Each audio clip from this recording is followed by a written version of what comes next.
In today's episode of Unapologetically Woman, we talk with Laura Jimenez, her life-changing experience with postpartum bleeding. Laura shares her powerful story of survival after facing death on the birthing table. Stay tuned for an inspiring conversation. Welcome to Unapologetically Woman, the podcast where women come together to share their unfiltered experiences navigating womanhood.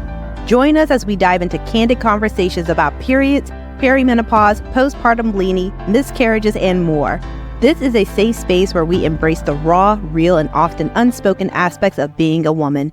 Get ready to be empowered, inspired, and heard. This is Unapologetically Woman. Welcome back to Unapologetically Woman. I am here today with Laura, who is a proud mom to 4 boys and the business owner of Jimenez Affiliate Consulting, helping entrepreneurs optimize their affiliate program and brand ambassador program for success, and a proud wife of 20 years. Let's welcome Laura as she is going to talk to us today about her experience with her period post-4th pregnancy and how it was just in her words, a bitch. So welcome, Laura. Thank you so much for having me. Thank you so much for joining me. So earlier, Laura and I were talking, and I got to know more about her story and her experience. And before we get to the bitch, before we get to her, we're going to talk about Laura's experience with her period from the beginning, like that experience that all of us as women have to go through. And I feel that it is just so unique and different for every woman and what they're feeling, and even the time. Even the times and how people viewed our periods. So Laura, could you please tell us at what age were you when you first got your period? And when you didn't get your period, what was that like socially for you, like in dynamics of school and even your relationship with those close to you and your feelings about it? Well, I remember very vividly, I started when I was 12 and I started in a car ride. And so we were coming back, I think we were coming back from school. My mom was driving me back from school. And I was like, oh, I got to go to the bathroom. And my mom stopped off and we literally pulled over to the side. And these were the times when, you could just run into a gas station or a fast food joint and just run to the bathroom without having to pay for anything. And so we pulled off to the side of the road and I went into a Hardee's and went to the bathroom and saw it and freaked out. But at that moment, I was like, what do I say? How do I say it? Because for me, at that moment, I was going to school in Alabama, and it was a small little school, and all you got as far as education, and our bodily health was, you're going to get your period one day, you're going to bleed, use a pad, the end. And that was, one day out of the year, and you got separated from the boys, and God knows what they told the boys. But that was what they told us. And then they give us this kit with, one pad and a panty liner in it and some little pamphlet that, you never read because you were like, oh, it's going to be for a while. And you just kind of tossed it aside. So I didn't even know what to say. I didn't know what to do. I didn't know what to tell my mom. And so I just went to the bathroom and then went back in the car. And then just sat there until we got home. And I was just I don't know, for some reason I felt scared inside to even say something to my mom, like, this is happening. And so I actually waited for probably about 2.5 hours before I said anything to my mom. And then I went to her in tears. And I was like, I think I started my period. And she was like, oh, sweetie, why are you crying? Like, let's go back to the store. Let's go get, some pads for you. And I was overwhelmed at that moment because, when we got there, there's, of course, 9 million different kind of pads. And you're just, 12 years old sitting there and like people are staring because you're in the pad aisle. And, I'm just like, okay, great. Now I'm like a pariah. Like, no one's going to talk to me. Somehow every single person in the school is going to know I'm wearing a pad. Like immediate diaper thoughts came into my mind. Like everyone's going to know, everyone's going to see. And, being in middle school, that's obviously a time when you're like really insecure about yourself anyway. You're wanting to make friends. it was a difficult time for me because I was always bullied because of my weight anyway.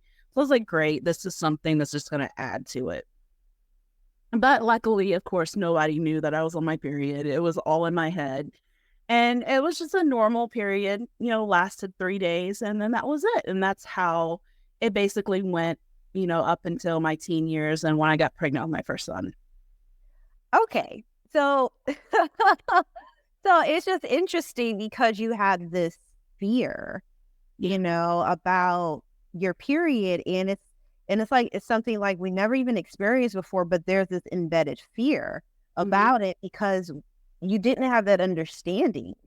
Yeah. Prior to, like we didn't have like that education to really know like what is really happening and to understand like, hey, this is a part of what makes you a woman. This is a healing time. This is a beautiful time for you because this means that you're healthy. This is a part of your health, like it's not being portrayed that way, so then it's like this fear, like this, like you feel the shame, like because you're wearing a pad, you're thinking everybody could see it. Because I used to feel that way too, like because I was into pads. I'm like I didn't want to stick anything up there, like I wasn't sexually active, so that was like an uncomfortable thing for me, to be honest with you. And I'm just like, no. So like the pad thing, you think people could see it bulking out through your butt?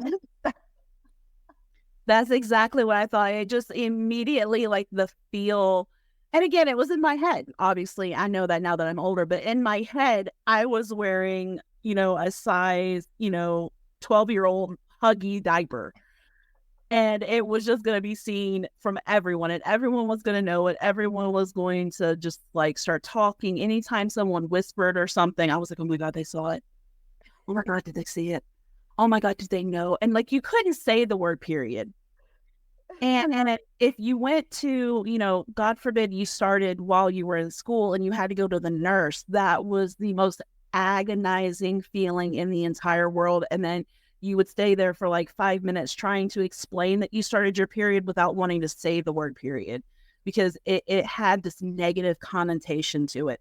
It had this like I said, like a pariah feeling, like you're going to be judged, you are going to be shamed. How dare you have your period kind of feeling. And, you would go there and you would just be like, can I, I need the thing in your drawer. I need one of those. Like, you didn't even want to say the word pad, and God forbid say the word tampon. That just was even the thought of tampons, that wasn't for ladies. I'm not that old. Like, I know I just made myself sound like I was hella old, but, it still, even then, this was the late 90s, and it still didn't have a positive connotation to using anything other than pads. Yeah, and I'm so glad you brought up that time, like the time, like, because it's like women are constantly like fighting for our bodies. And unfortunately, because of the way society is portraying things, is having the way we view our bodies in a negative connotation.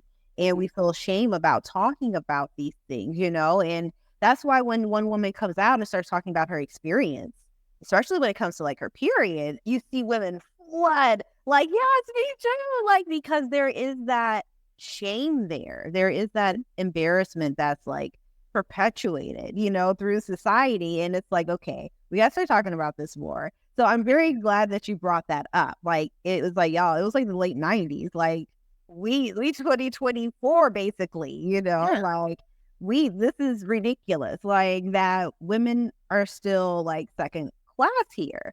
And that's just very interesting. And let's continue on actually with your story. So, you're carrying around this feeling for probably decades now that I'm thinking about it. Yeah, right. And that's being like embedded in you. And then you said around your teens is where you had your first daughter or son? Son, all 4 sons. All 4 sons. All right. Okay. All kings, y'all. All kings. Yes, yes, yes. My oldest son was born right after I turned 19. So I got pregnant with him when I was 18. And even up until then, I was still carrying that stigma, still carrying that, not wanting to discuss any kind of issues that I was having because that was my issue. I felt like it wasn't anyone else's issue to deal with. It was mine.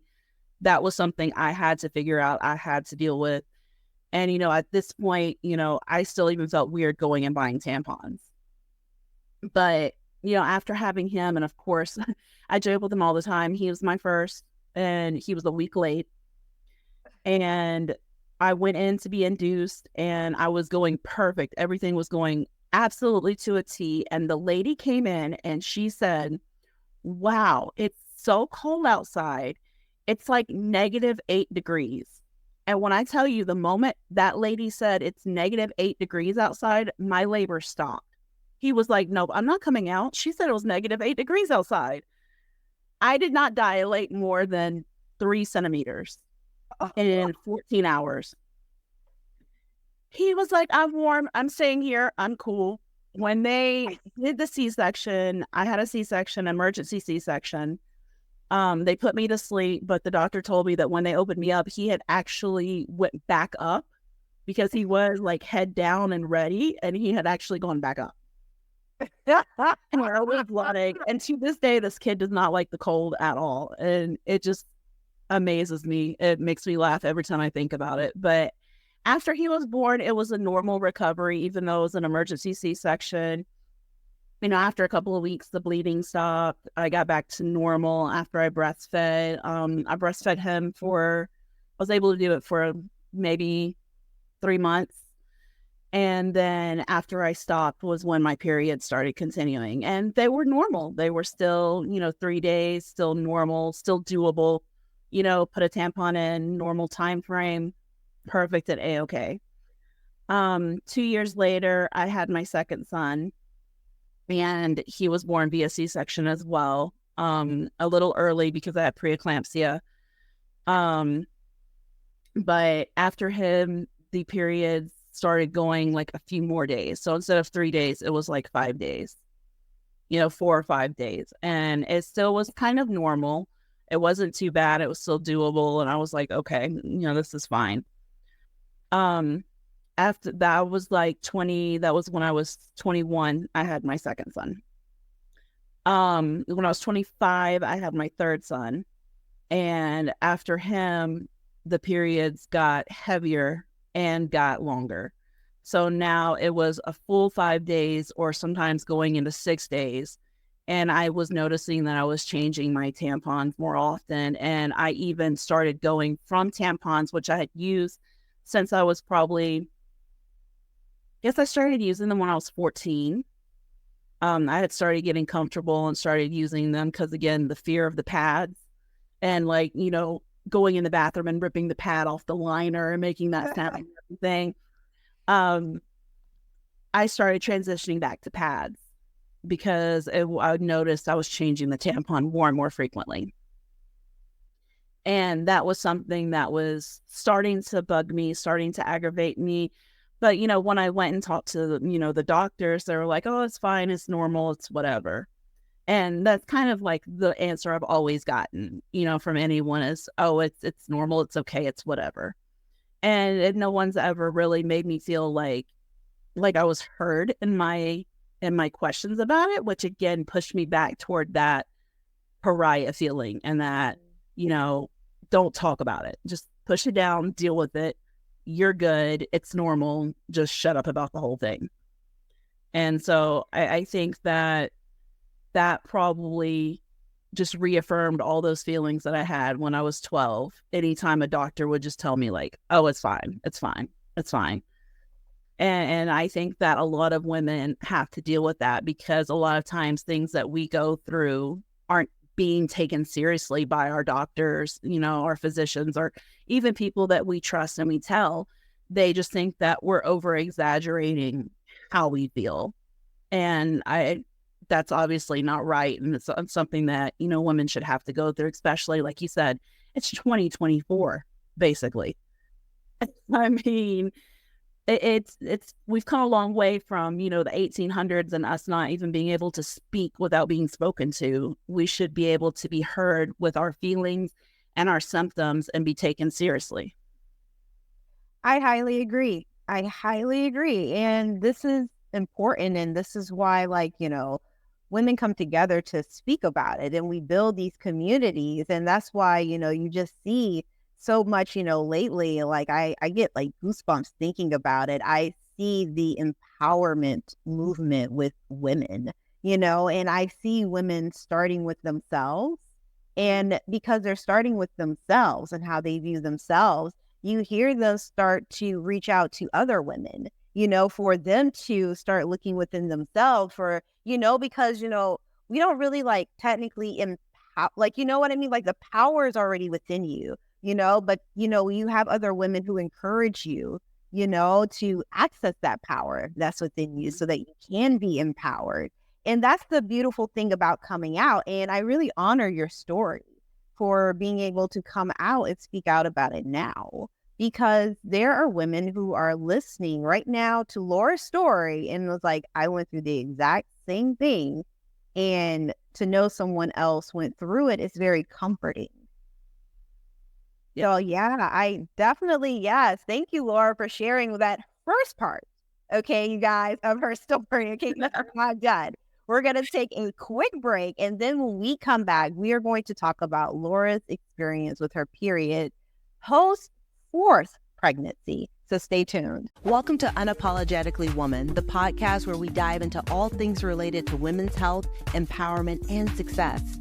I'm Ms Tonya, a dedicated life coach using menstrual cycle synergy to help women executives, women entrepreneurs, and corporations, helping them establish better policies to accommodate women.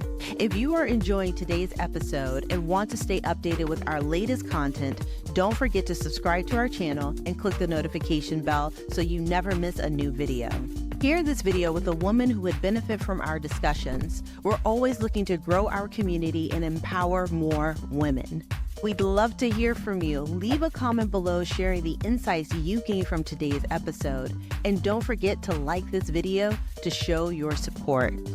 Want to be a guest on our show and share your story? Visit our website or find the link in the description to express your interests. Thank you for being part of our community. Subscribe now, click the notification bell, leave a comment, like, share, and join us on this empowering journey. If you're ready to take the next step towards your own empowerment, book a free 15 life coaching session with me. Visit www.mstonya.com to schedule your session today. For corporations looking to support women's health, I offer consulting services to help implement better policies. Remember, this episode is part of our launch episode series. You can expect new episodes of Unapologetically Woman twice a week, every Wednesday and Thursday at 5 a.m. Whether you're starting your day or winding down after work, we're here to inspire you. Stay tuned for more empowering conversations on Unapologetically Woman. Welcome back, everybody, to Unapologetically Woman. We are back with Laura's story as she continues to tell us her experience post-pregnancy. And now she's coming up to her fourth baby. And this is where she says things change for her. And Laura, I know, we were talking earlier and you were talking to me a bit about the complications that were different from the other ones with the fourth baby, along with that. So let's start with, the experience from the birthing experience. Oh, definitely. So around 33, I got pregnant with my fourth son, and, everything was completely normal during the pregnancy. They had actually told me starting at the 14-week ultrasound that I was actually having a girl. And so, of course, me and my husband were thrilled because we had 3 boys. So we're like, oh my God, last one, and it's a girl. How amazing. And I had multiple ultrasounds during my pregnancy because I have epilepsy. And so I had a few episodes and they had to check and make sure the baby was okay. And each and every time they told me it's a girl. And the week before my C-section, another person, did an ultrasound, and he was like, oh, did you ever find out what you were having? And I was like, yeah, I'm having a girl. Can you believe it? He was like, well, your girl has a penis. I was like, excuse you, sir, what? And he showed me, and his little legs were up on the screen, just like this, and his little balls were right there. and you could see the little penis and the ball outline and his little legs up and his feet and everything. And I was like, well, all right, all right. Well, he's going to be living in some pink onesies because I had already gotten onesies and burp cloths and everything that was pink. The stroller was pink and black. Luckily, it was more black than pink. And I was like, okay, well, now, we had this name. So now I have exactly 4 days to come up with another boy name. So which we ended up just letting his godfather decide his name. And we went in, normal day, to go have the C-section, went in and was waiting and got put on the table and everything. And I thought everything was going perfectly normal, up until the moment I heard the doctor say, uh-oh. And at this point, the baby had been taken out. He had been removed and they were drying him off. And he had a little bit of issue catching his breath when he was born. But once they suctioned out everything and got him cleaned up, he was perfectly fine. They had taken him away and she was closing me up. And when she said, uh-oh, I was like, what do you mean, uh-oh? Like, that's not something you want to hear. Uh-oh is not a word you want to hear while you're laying on this table. And I was like, what's going on? And I see suddenly all these people running. So you're laying on this table. You've got this like cloth up over right by your boobs. So you can't see anything other than what's on your peripheral. And I have a reaction to the epidural medicine. So my arms have to be tied down because they shake. So my arms are tied down. I can't move. I can only move my head like this. And I suddenly start feeling really nauseous. And I told the nurse, I'm like, I'm going to throw up. And they were on both sides of my arms. I was like, what are you guys doing? I'm going to throw up. I'm going to throw up. And I just turn my head and I vomit all over this poor nurse. Oh my gosh. And they're sticking my arms and I'm like, what are you guys doing? And then I realized that they're putting IVs in. And I looked up and I said, why is it so cold in here? And they start rushing faster and faster. And I turned my head. I remember vividly. And I told my husband this and he started crying. I turned my head to look at the nurse to ask what's going on. And in the corner of the room, I saw my mother-in-law. And my mother-in-law passed in 2012. And I saw her just standing there. And I was like, what? And I looked back up. And as soon as I looked back up, everything just started like tunneling and going black. And I heard everyone start screaming. I heard, everyone moving around really fast. And I kind of blinked a few times. And then I blinked again. And I was in the recovery room. And there were bags of blood up over my head. There was 3 bags of blood and 2 different IVs in my arms, aside from the other one that they had with fluid. And they had these like hot water bottles all over my body, literally lining my body like a chalk outline. And I remember asking the lady, like, what happened? Like, can somebody tell me what happened? And like, no one was listening to me. I don't know if I wasn't speaking loud enough or what, because I was just kind of like coming to. But finally, somebody came over and they're like, hey, you're awake. And I was like, oh, yeah. I'm like, oh, but I hurt so bad, like on my left side. It's like really painful. It's really hurting. And I was like, what happened? And the lady was like she didn't want to tell me. It was almost like she wanted to keep it a secret. What? But another nurse that I had become friends with, who had been there, the entire time, she came up to me and she said, Laura, listen, the doctor cut something she wasn't supposed to cut. And you started bleeding out and you lost a lot of blood and she couldn't get it closed quick enough. And she was like, we almost lost you. And I was like, that's why I saw her. And she was like, saw who? And I was like, I saw my mother-in-law in the corner of the room.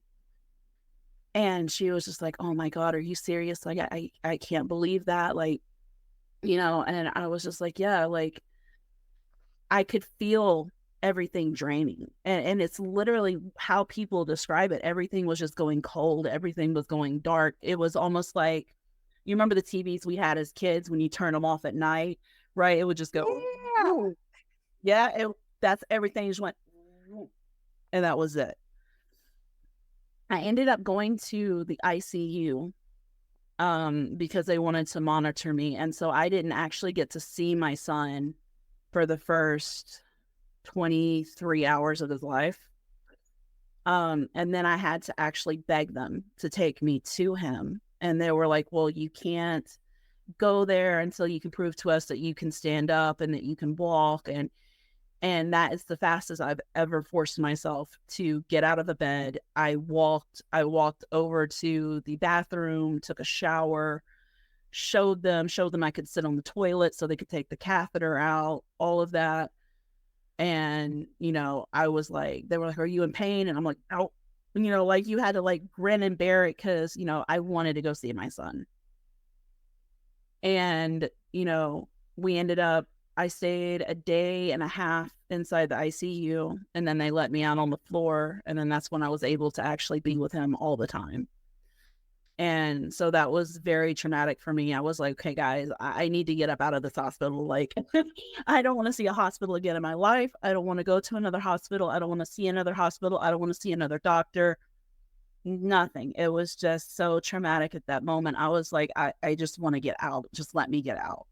And of course, after you have a C-section, they make you wait a few days before you can actually go home. So I was still in there for 2.5, almost 3 days after I got out of the ICU. And then I was able to come home. And, I had to explain, everything that had happened to my husband, because at the moment they had actually told my husband to go home. So my husband was not in the hospital when all of that went down, and he didn't know anything about it until the next day when he came to visit me. And he was like, I'm here to see my wife, and they were like, what room's she in? And he told them, like labor and delivery or whatever. And they were like, oh no, we have a Laura Jimenez, but she's in ICU. And when I told you, I heard him scream from the front door of the hospital in my ICU room, he was so upset, obviously. I mean, no one called him. No one said anything to Wow. him. I couldn't call him. We had both just gotten new phones, and he had actually taken my cell phone with him when he went home by accident. So it was very much a feeling of just being alone, being terrified, not knowing what was going on, trying to recover, and just being, again, by myself.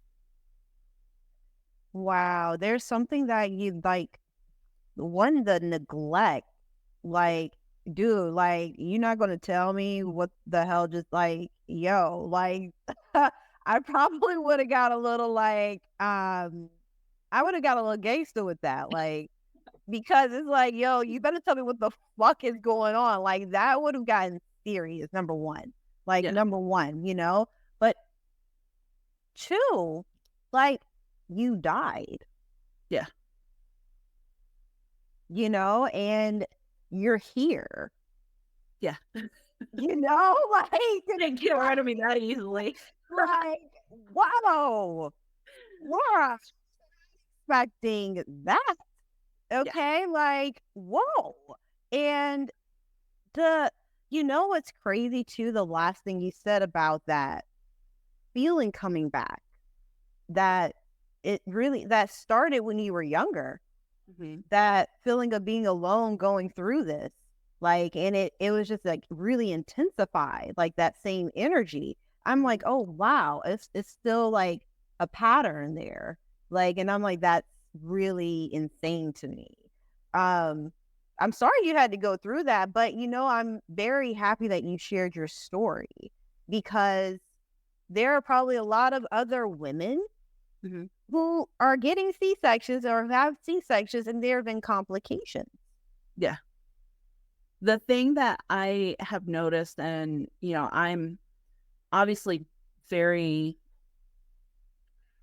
I don't even know how to describe it. I'm very lucky, that I did kind of have people who listen to me, but there are unfortunately women in the world, and it happens to be women of color who their doctors don't listen to them, and their doctors don't pay attention to them, and they have these complications and they don't make it. And, you know, they try to speak up and they try to say what they have to say, and they're silenced. And their silence often results in their death. And it's not something that's broadcast. It's not something that's, you know, shown to the public so that we can make a difference, and that, you know, it can be brought to the attention of the people who can make a difference. It's just kind of pushed to the side and shunned away. And that's obviously something that, you know, that bothers me a lot. You know, I don't have to face that scrutiny. I don't have to face the issues that women of color have to face. And I can't ever say that I truly understand, but I feel it in my heart. You know, I'm a very big empath, and seeing the stories that I have seen just within the past few years, coming out of the same hospitals where I had immaculate treatment. You know, women of color, you know, they've gone in and said, look, my blood pressure's up high, I need help. And then they just get turned away, and then they come back and they die, and they're like, well, why didn't she say something? She did, you just didn't listen. And I think that just society in general need to listen to women's voices a lot better than what they're doing right now, because we have been told pretty much all of our lives to stay quiet, to stay silent, to, you know, be girly and listen and do what you're told. And it's time that we don't. It's time that we stand up for what we go through and say what we feel, and have someone listen to us and have someone validate us, which is why I was so happy about this podcast. I mean, it's going through and it's saying, this is what I've experienced. This is what I go through. If you go through it, don't feel ashamed. Don't hide. Don't be scared. It's okay. Yeah, yeah, exactly. And wow, Laura, you are really dude, she's Lazarus, y'all. Like like she's Lazarus, like in the flesh, okay? Like she's the Lazaria.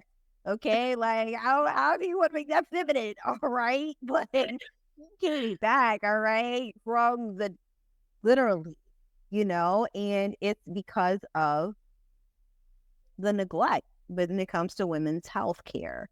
And it's very unfortunate that you had to experience it, but then I feel like you're here to tell your story about that experience, you know, because more women need to hear and understand that. And then I think, you know, it'll help women be more consciously aware of who their doctor is, and making sure they're building a better relationship. And it's not just some, oh, like, let me, it's like, no, like as soon as you recognize your doctor is not honoring your feelings, that is the time to be like, okay, I'm going somewhere else. You're not getting this pharmaceutical money, you know, like take their money.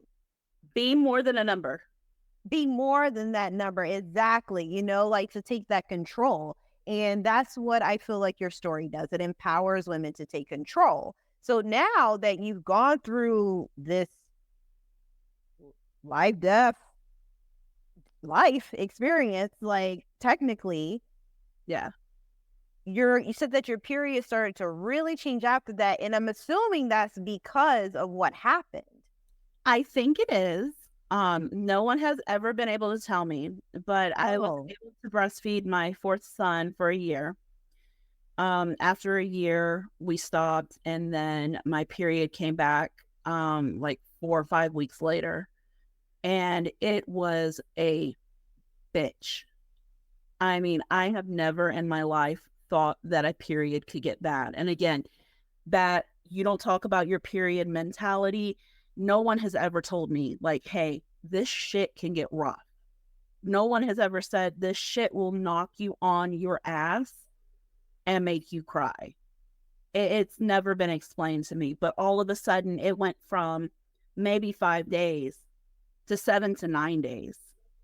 And as the years go on, it's closer to 9 days now. So my son is 6 years old right now. I'll go 9 days.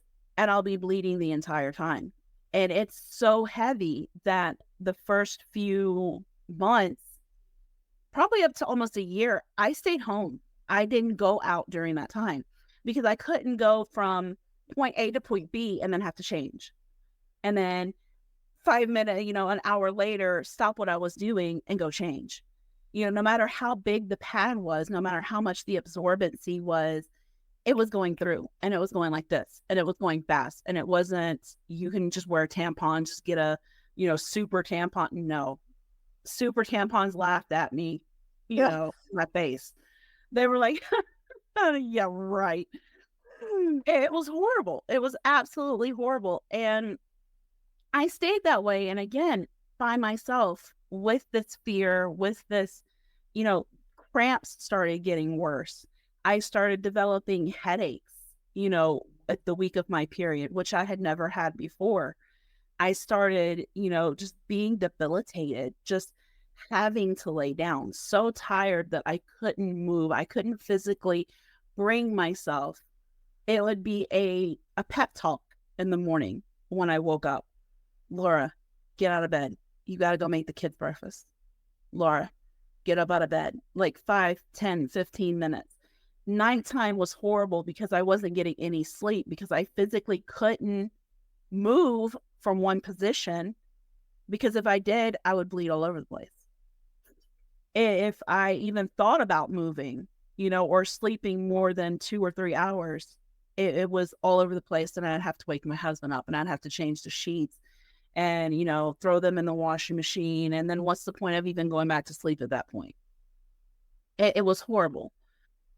And that continued up until probably about maybe 2.5 years ago. And I met who's now one of my best friends in the entire world. She was like, hey, you're going through some shit. Like, I can tell, like, just you in general, like, I don't know what it is, but you're going through some shit. And we sat down and we talked, and not just about a period, we talked about a whole bunch of things, and about identity as a woman, and about that sense that, you've lost yourself. I'm no longer Laura, I'm mom. And that's all I am, and at that moment, again, that's something that was drilled into me from little. When you're a mom, you're a mom. You're no longer you're a mom. You're a mom until they no longer need you and they're out of the house. Then maybe you could be Laura again. But for those 18 years, 19 years, whatever, you're just mom. Your needs don't matter. Your wants don't matter. You don't need time. And she was like, bitch, please. You said, what? And I was like, yeah, like, I don't do anything for myself. She's like, what the fuck you mean you don't do anything for yourself? Like, you don't go to the spa? And I was like, no, like, I don't even wear makeup. Like, I don't paint my fingernails anymore. I don't paint my toenails anymore. I take like a 2-minute shower. Like, that's it. Like, in and out, like, no. And she really got me to stop and to start thinking about myself, validating the things that I feel, expressing the things that I need, which in reality turned and made things 1,000% better in my marriage and, with my kids, letting them know and creating that boundary that, hey, I need these 10 minutes to take the shower. The Play-Doh pizza will be eaten in 10 minutes. Like, you don't have to come in, shove it in the shower with me. I'll be mommy again in a minute. But right now, this is my time. This is my privacy. And then at that moment, I was like, hey, I can say what I'm feeling right now with my period. I can express this to my husband. I can let him know, hey, I physically can't get out of bed right now. Like, I can't do this. I can't move. I don't want to cook dinner. Like, yeah, there's food in there, but I don't want to cook dinner. Let's order a pizza. I don't want to see anybody right now because I feel frustrated and I feel angry and I feel sad and I want to punch something and I want to cry in something and I want to eat ice cream all at the same time. And that was liberating. It was freeing. And then that opened up conversations because I was telling my husband, I can't go out. I can't physically go out because I can't be changing my pad every 5 minutes. I can't, worry about, am I going to bleed on the taxi seat, or, and, am I going to bleed on the bus seat, or am I going to bleed, wherever. And we started talking, and my husband, I think originally jokingly, said, what about an adult diaper? And I was like, you may be onto something. And so I just took my happy little ass right to the store, and I was like looking around, and I was like, okay, people are gonna look at me funny, but I don't give a fuck at this moment. And I went straight to that aisle, and I looked and got the little incontinence, that I think they're called pants or something like that. And they're just like kind of like an adult pull-up. You just slide it on like underwear, but it's absorbent. It's large. Like I said before, I'm a larger lady. So, these little teeny tiny little don't cover anything. And I was like, you know what? I'm going to try it. I got it home. I tried it. And that night was the first night in years that I was able to sleep the entire night. And I got 8 hours of sleep. And I was like, fuck that. I'm not buying anything else. I was like, I will buy these from now on. And every month I buy a pack and I use it for my period. And at first I kind of was, again, self-conscious because at this point it feels like a diaper is a diaper. like is everyone going to be able to see? Like, is everyone going to know? It went right back to that 12-year-old feeling. And then I snapped myself out of it. And I was like, does it matter? Does it matter? Are you comfortable? Yes. Are you protected? Yes. Can you now go out and live life? Yes. And so I got over it. And I was like, yeah. And now, if like a friend comes over and they see it, I'm like, fuck yeah, I wear a diaper. Are you kidding me? I'm like, you should try it. And I've even had some friends like actually try it, when they know they're going to go out for like a long period of time or whatever. They're like, holy shit, Laura, it works. I'm like, I know it does. I'm like, there's nothing better than to be able to know that you can go out and you can still enjoy your life. You can still do the things that you want to do. You can still have the fun that you want to have. You can go and play with your kids at the park and spend, a couple of hours there. Or you can go out and go to the amusement park or whatever, go on date night and not have this like worrying voices in the back of your head. Like, it's just one less thing to add to the weight of our shoulders. And yeah, I just said fuck it.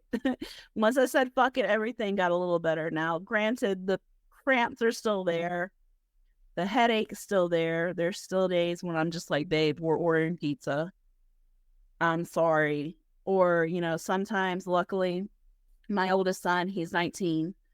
And so, he was raised to understand that there were times, when I had my period. So I raised them so that whoever they eventually end up with doesn't actually have that scaredness to talk to them, that fright. My sons know what goes on. So they know, women have their period. They know shit sucks, once a month for us. Sometimes it's horrible. Sometimes it's okay. And they know how to treat a woman. And so like, luckily he'll, help cook or help clean or whatever. And, I have that assistance now that I'm actually able to speak out and say, no, I'm not okay. Like I don't have to be Superwoman all the time. I'm so glad you brought up that point. It's one of the things that I talk about with my clients because we do menstrual cycle planning. And the first thing, a part of the mind, is the concept of self. And that's really what it's all about. It's how we see and view ourselves. Because however we see and view ourselves, we're going to project that and then we're going to end up attracting that. And then when you started voicing, because you were ashamed, the cure to that was to speak out. That was the cure. Because now that you realize, oh, I do feel ashamed, you realize that's the problem, the solution is to speak up Mm-hmm. to get rid of it. But the hard thing is speaking up. Like that is the challenge because you're so comfortable being ashamed. Remember we were talking about this since your beginning time at 12 years old. Mm-hmm. That shame that like this is decades we're talking about here, and I want people to understand, from the time she was 12 up into her 30s, this was shame that she carried with her period that happened every single month. And that's what women have to undo. Like, that's what we have to undo. So it's like, wow, we just went through your transformation. And I want people to understand the self-discovery journey is there. It's forever.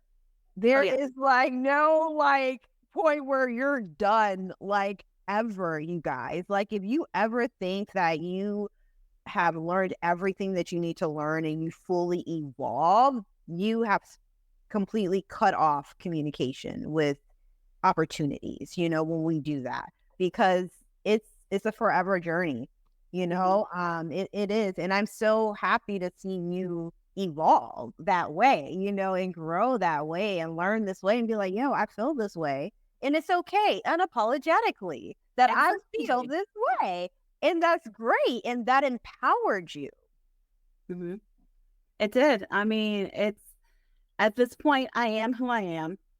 And like you said, it's an always learning. And I'm still on a journey to still find that balance between being Laura, being a wife, being a mom, being a business owner. I'm still finding that balance and finding out how to improve myself, how to learn not only, things about my business, but learn things about myself, learn how to take care of myself. Because like I said before, there are some women out here who don't even know their own bodies. They don't even understand how their body works or why their body works. And, you see it on TikTok videos. They'll go up and they'll ask, questions about the female body to people on the street. And they'll have no idea.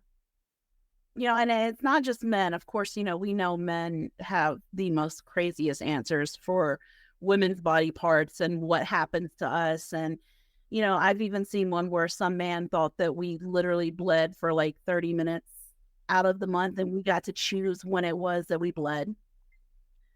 That one was interesting. But it's women as well. There are some women who don't know their body parts, who don't know the functions of each body part, who don't understand why they get a period or how they get a period. There are some women who are in their 20s, their 30s, still don't understand that they could have a baby and get pregnant, their first time having sex, or, the guy pulled out, I couldn't be pregnant. Like, yeah, you could, we don't understand it. The education is still not there in 2024. It's again, it's one day out of a year and girls are thrown into a room and told one thing and boys are thrown into a room and told one thing and that's it. And again, it's still, you get the little pads and, the little pack or whatever. And that's it. It happened to my goddaughter. She is 16 years old and she tells me, she's like, yeah, they came in and they gave us, it's like the toothpaste day when we were in the school and the dentist came and he gave you, the toothpaste and the toothbrush and the coloring book. And then you were like, oh, cool. That's how they've turned it into. It's just like an excuse to get out of class for an hour. You go in, they give you some pads. They say, here, you're going to need these, and then leave. And there's no education. There's no showing. There's no explaining. There's no understanding. It's just, it's going to happen. Get over it. Bye. And we need more. We need more. We need education. We need understanding. We need voices to be heard. Yes, I highly agree with that. I highly agree. And I feel like, how do you say, I feel like now that women are coming out, they're educating more women, about, the body. And I think it's absolutely beautiful because just being a dance artist as well, I really value like the body, like I see it as like a temple, and it's so sacred. And so it's like even around that time, I tend to see it as a sacred time. I was interviewing a lady the other day who called it her moon time, because I was telling her mine always occurs right before the full moon, the waxing gibbous, and it always happens. And I started using the moon for my watch. Like literally, I would know that the new moon, oh, I'm ovulating because it's the full moon. Here I come. Like it's on. Like, and then I learned just naturally, oh, like you're known as like a red witch, and I'm like, oh, wait, what's this? And I started learning about the dark feminine energy, and understanding like, hey, when your period is consistent around a certain moon times, because there's like, I think like 12 phases, right? It's just signaling what you're going through, your season, and I've been like, wow, I really have been embracing my creativity, my authenticity, like my passion, like who I am, my transformation. And that's considered part of like the dark feminine energy, being authentic, like in that part, of being you, being able to speak up for yourself because that's who you are unapologetically, while society is telling you to behave this way as a woman, and to embrace that other side, to be like, oh no, I'm a woman. Watch me bleed, motherfucker. Exactly. And see, that's again learning something new. I never knew it. I never thought to correlate my periods with moon cycles or anything like that. It's just always been a day that it happened. Like, it was just, okay, it's gonna come, and is it coming around the same time or whatever? And I never even thought that there was anything symbolical about it. And that's the thing, I think like when we, how we see other things in our lives as symbolic, like I think, we realize like, I just like that happened randomly, by the way. I just so happened to be tracking like the full moon and new moons and noticed that my period would always, because I always keep track of it, but I'm like, wait, it's correlating with the full moon. Like I was like, oh man, like literally I know when it's coming based on the moon. And I'm like, wow, this is what they used to do back in the day. The lunar calendar was based off the moon. And I'm like, oh wow. I'm like, the lunar calendar actually aligns more with our menstrual cycle, 28 days. 28 days. And I'm like, oh my gosh, this calendar is like based on women's bodies, because like a man's hormonal clock resets every 24 hours. Yeah. And I'm like, dude, we're living on a man's calendar. I'm like, fuck that. I'm like, we need to be living like women on our own calendar. Our own body has a clock, and we have to respect this clock. Like, so, and that's what you did. You took control of that.